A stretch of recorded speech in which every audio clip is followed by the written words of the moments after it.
बाद जिला बीजेपी की कार्यकारिणी भंग कर दी गई है।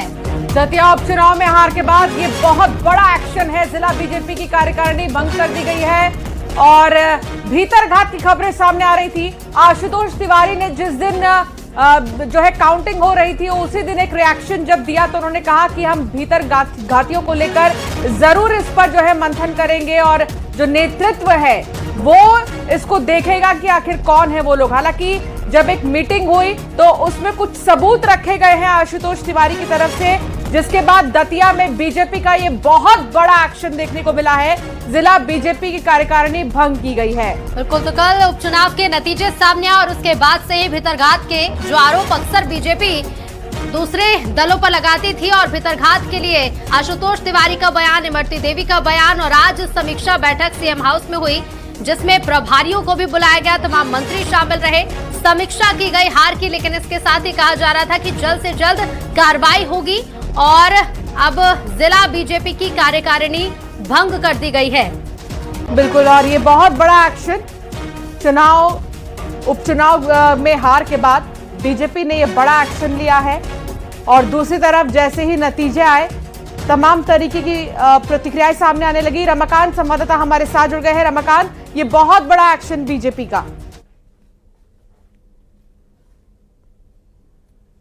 जिस तरह से आज सुबह ही दतिया उपचुनाव की हार के समीक्षा को लेकर एक 2 सदस्यीय कमेटी का गठन किया गया था और उस कमेटी के गठन के कुछ ही घंटों के बाद जिस तरह की ये बड़ी एक्शन टेकिंग कार्रवाई की गई है कि दतिया की संगठनात्मक पूरी संरचना को भंग कर दिया गया है। जिला अध्यक्ष से लेकर कार्यकारिणी प्रकोष्ठ और जितने भी मंडल कार्यकर्ता सभी को भंग कर दिया गया है। नए सिरे से कार्यकारिणी का गठन कब किया जाएगा अभी इसकी कोई जानकारी नहीं है, लेकिन ये बता दूं आपको कि अभी 1 महीने पहले ही इसी कार्यकारिणी का गठन किया गया था। भारतीय जनता पार्टी के अध्यक्ष की अनुशंसा पर ही ये कार्यकारिणी बनाई गई थी और अब जब दतिया उपचुनाव में पार्टी को हार मिली है उसकी समीक्षा करते हुए पार्टी ने बड़ा एक्शन लिया है और सभी संगठनात्मक इकाइयां दतिया जिले की भंग कर दी गई हैं। इसे एक बड़े एक्शन के तौर पर देखा जा रहा है। जिस तरह से पार्टी के अध्यक्ष ने शुरुआत में कहा था कि कुछ वजह रही हैं जिनकी वजह से हमें चुनाव में हार मिली है। भीतरघात की भी आशंका जताई जा रही थी। जो प्रत्याशी थे बीजेपी के आशुतोष तिवारी, उन्होंने साफ तौर पर कहा था कि मैं नाम किसी का नहीं लूंगा, लेकिन कुछ कार्यकर्ताओं का हमें साथ नहीं मिला है, कुछ बड़े नेताओं का हमें साथ नहीं मिला है, इस वजह से हम चुनाव हारे हैं। और अब उस हार की समीक्षा हो रही है जिसके चलते बीजेपी ने एक बड़ा एक्शन लिया है। 2 सदस्यीय कमेटी के गठन के बाद ये पहली कार्रवाई है जिसमें दतिया जिले की सभी संगठनात्मक इकाइयां भंग कर दी गई हैं। जिला अध्यक्ष से लेकर मंडल और प्रकोष्ठ तक के अध्यक्षों के पद खत्म कर दिए गए हैं। अब नए सिरे से क्या दोबारा से पूरे संगठन को वहां पर नया रूप दिया जाएगा, कब तक ये नियुक्तियां होंगी अब फिलहाल साफ नहीं है, लेकिन इस एक्शन को एक बड़े एक्शन के तौर पर देखा जा रहा है। जी बिल्कुल रमाकांत, क्योंकि आज समीक्षा बैठक की गई और जैसा कि आप बता भी रहे कि समिति बनाई गई और उसके बाद बयान भी इसी तरह के सामने आ रहे थे कि जल्द से जल्द कार्रवाई की जाएगी और आखिरकार अब जो कार्यकारिणी थी वो तो भंग कर दी गई है। लेकिन प्रेम व्यास जी हमारे साथ जुड़ गए हैं बीजेपी से।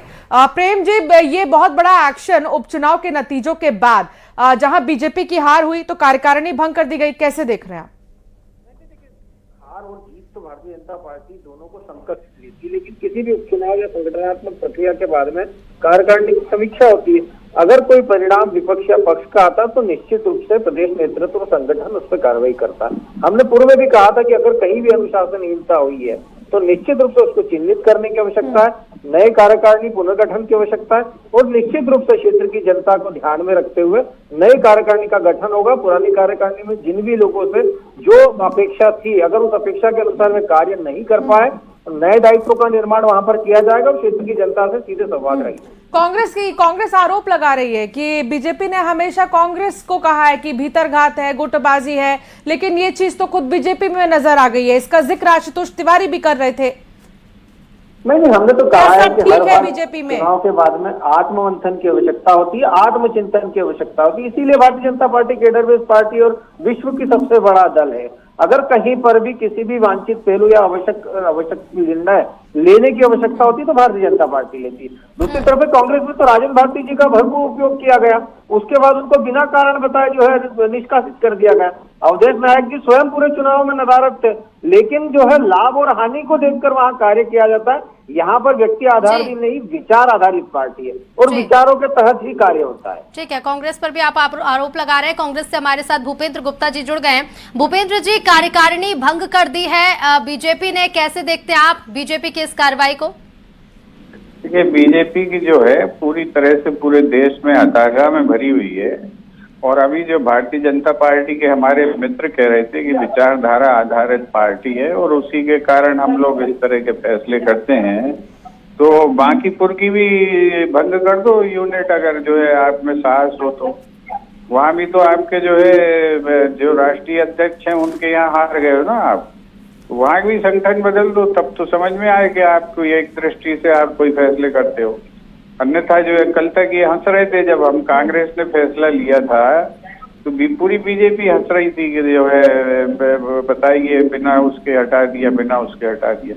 अब आप भी यही कर रहे हो तो क्या आपकी विचारधारा हो गई? कल हमने किया था तो हम लोग जो है गलत लोग थे, और आप में बहुत साहस है भारतीय जनता पार्टी में, तो बांकीपुर में करे, वहाँ पे इनके तो राष्ट्रीय अध्यक्ष के बूथ पे हार गई। भूपेंद्र जी, बहुत शुक्रिया अपनी बात रखने के लिए, बहुत धन्यवाद हमारे साथ जुड़ने के लिए। प्रेम व्यास जी, आपका भी बहुत शुक्रिया साथ जुड़ने के लिए। यूपी विधानसभा के मानसून सत्र में फिर से राम मंदिर में चंदा चोरी का मुद्दा गूंजा। एसपी विधायकों ने जब चंदा चोर गद्दी छोड़ के नारे लगाए तो स्पीकर वहाना ने पलटवार करते हुए कहा कि आप लोगों में से किसी ने चंदा दिया हो तो रसीद लेकर आ जाओ, जरा देखें तो सही कि आपका कौन सा पैसा चोरी हुआ। इस दौरान एसपी विधायकों और विधानसभा अध्यक्ष सतीश महाना के बीच में तीखी बहस देखने को मिली है।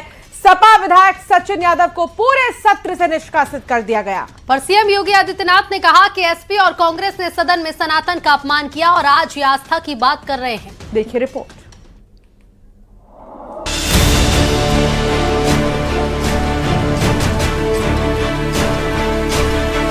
यूपी विधानसभा में मॉनसून सत्र के दूसरे दिन विपक्ष ने जोरदार हंगामा किया। एसपी विधायकों ने राम मंदिर चढ़ावा चोरी के मुद्दे पर चर्चा की मांग को लेकर नारेबाजी की। विधानसभा अध्यक्ष सतीश महाना ने कहा कि ये वो लोग हैं जो राम मंदिर के विरोध में थे। अगर आपने चंदा दिया है तो रसीद लेकर आए, जरा देखें कि किसका कितना चंदा चोरी हुआ है। कितना मुझे अच्छा लग रहा है, मुझे कितना संतोष हो रहा है। शुहैब अंसारी साहब राम मंदिर की बात कर रहे हैं, अच्छा लग रहा है कि उमर अली भाई भी राम मंदिर की बात कर रहे हैं। मुझे और अच्छा लग रहा है कि शाहिद मंजूर साहब भी राम मंदिर की बात कर रहे हैं। इन्होंने शुरुआत से लेकर आखिर तक सिर्फ राम मंदिर का विरोध किया है। अब में से किसी ने चंदा दिया हो तो रसीद लेकर आ जाए भाई, यहाँ पे बीच में आप लोगों में से किसी ने कोई चंदा दिया हो तो रसीद लेकर आ जाओ भाई, यहाँ जरा देखे तो सही आपका कौन सा पैसा चोरी हुआ, जरा रसीद लेकर आ जाओ जितने खड़े हो यहाँ पे। स्पीकर सतीश महाना ने कहा कि अनिल प्रधान तुम तो पैदा भी नहीं हुए थे जब राम मंदिर आंदोलन हुआ था। आप लोगों का संस्कृति से कोई वास्ता नहीं है। अनिल प्रधान तुम तो पैदा भी नहीं हुए थे जब मंदिर बना था, तब पैदा भी नहीं हुए थे जब मंदिर। देखिए धार्मिक आस्थाओं के ऊपर चोट पहुंचाकर किसी की। सदन में विपक्ष के हंगामे पर सीएम योगी ने कहा कि एसपी और कांग्रेस ने सदन में सनातन का अपमान किया, आज ये आस्था की बात कर रहे हैं।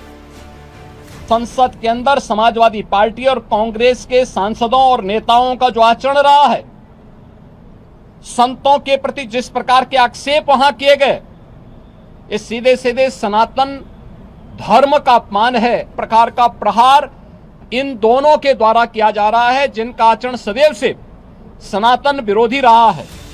सदन में विपक्ष चंदा चोरी को लेकर चर्चा की मांग पर अड़ा है।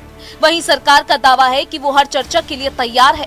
इस पर सदन के अंदर और बाहर सियासी वार पलटवार जारी है। Bureau report, news 18 UP.